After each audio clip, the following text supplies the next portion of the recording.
ఏమంటే ఆయన దేవుని సేవకుడు కదండి, ఆయన సింహం కదండి, ఏంటండి అలాగ ఆయన కనిపించకుండా పోయాడు? పరారైపోయాడని ఒకడన్నాడు, దేశం దాటాడని మరొకడు అన్నాడు, జైలుకి వెళ్ళాడని మరొకడు అంటున్నాడు.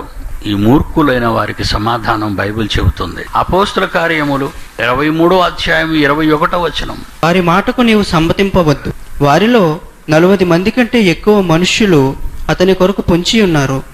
అపోస్తులుడైన పౌలు కొరకు 40 మంది మనుష్యులు పొంచి ఉన్నారు. దేనికో వారు అతని చంపు వరకు అన్నపానములు పుచ్చుకొనమని ఒట్టు పెట్టుకొని ఉన్నారు.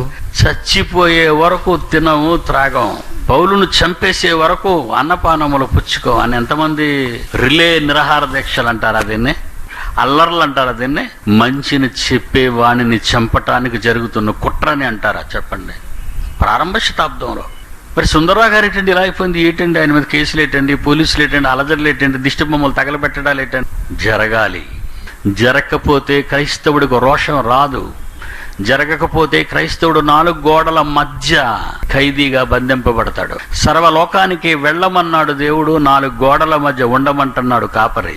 40 మందట పౌలును చంపినంత వరకు మేము అన్నపానములు పుచ్చుకోము. ఇదే మాట మీరు వినుంటారు. ఇన్ని దినాలైనా పిడి సుందరరావును అరెస్ట్ చేయలేదని పోలీస్ అఫీషియల్స్ అందరి మీద రిట్ పిటిషన్ వేశాడండి ఒక అడ్వకేట్ హైకోర్టులో.